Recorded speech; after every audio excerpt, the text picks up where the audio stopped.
Colours के serial मन्नत में मन्नत ने सभी के सामने नीतू का सच लाने की कोशिश की, लेकिन ऐश्वर्या ने बाजी मार ली। जिस डॉक्टर ने मन्नत को दवाई के बारे में बताया था, वही डॉक्टर अब सबके सामने मन्नत पर ही इल्जाम लगा रहा है। ऐसे में मन्नत विक्रांत को समझाने की कोशिश कर रही है। तुम झूठ क्यों बोल रहे हो? शर्म नहीं आ रही? इतने समय से डॉक्टर हो, लोगों की जिंदगी बचाने की कसम खाई है। चंद पैसों के लिए ईमान बेच दोगे? अब वही ईमान की बातें तुझ जैसी बेईमान और लालची औरत को शोभा नहीं देती। मौत की कसर तो बंद ही कर दो। मुझे तो लगता है तेरा खून ही खराब है। और तो और, तेरी माँ भी बिना माँ के यही रंग दिखा रही होगी। बस कीजिए। आप मेरी माँ के खिलाफ एक शब्द नहीं कहेंगे।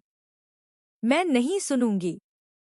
अगर मेरी जन्म देने वाली माँ की भी मौत हो चुकी है, तो वह भी आपसे बेहतर ही रही होंगी।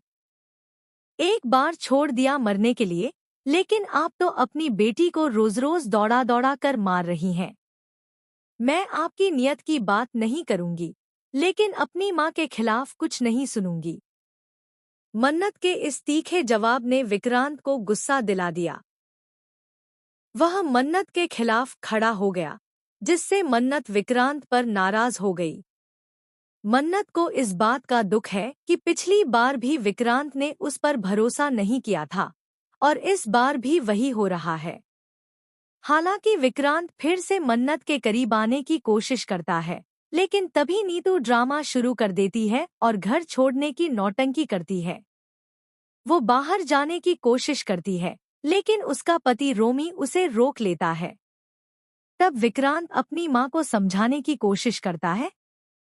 तुमने ऐसा इल्जाम लगाया है जैसे मैं माँ नहीं रही।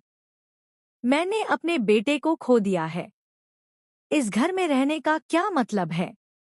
इस दुनिया में रहने का क्या मतलब है? मॉम, अगर कोई मुझे जिंदगी और आपके बीच चुनने को कहे, तो भी मैं सिर्फ आपको ही चुनूंगा। मैं आपको कभी नहीं छोड़ूंगा।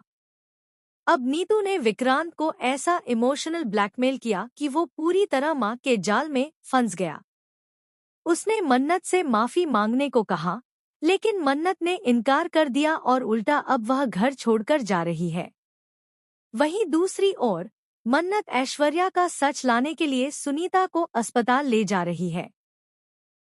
लेकिन कहानी में ट्विस्ट तब आता है जब एम्बुलेंस एक ऐसी जगह फंस जाती है जहां सामने खाई है। मन्नत बुरी तरह डर जाती है और मदद की गुहार लगाने लगती है। हेल्प! कोई मदद करो प्लीज। मुझे आगे रहना होगा, क्योंकि अगर एम्बुलेंस गिर गई तो। सुनीता जी के पैर की तरफ देखिए। सुनीता जी, प्लीज होश में आइए।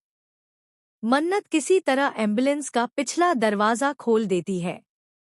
वह सुनीता को भी बाहर निकालने की पूरी कोशिश करती है। बेहोश सुनीता को उठाती है और बाहर कूद भी जाती है। लेकिन कहानी में एक और मोड़ तब आता है जब सुनीता का सिर एक पत्थर से टकरा जाता है। सुनीता जी, आंखें खोलिए। मन्नत ने सुनीता को होश में लाने की पूरी कोशिश की। सुनीता अधमरी हालत में कुछ बताने की कोशिश भी कर रही थी, लेकिन किस्मत ने साथ नहीं दिया और उसकी सांसें थम गईं। मन्नत फिर से अकेली रह गई। इसी दौरान वहां विक्रांत भी पहुंच जाता है। उसे देखकर मन्नत नाराज हो जाती है क्योंकि वह अब तक उसका साथ नहीं दे रहा था। लेकिन अब विक्रांत उसे समझाने और उसका साथ देने के लिए आया है। अब देखना होगा कि क्या विक्रांत का साथ पाकर मन्नत ऐश्वर्या के खिलाफ सबूत इकट्ठा कर पाएगी और क्या वह सभी के सामने सच ला पाएगी।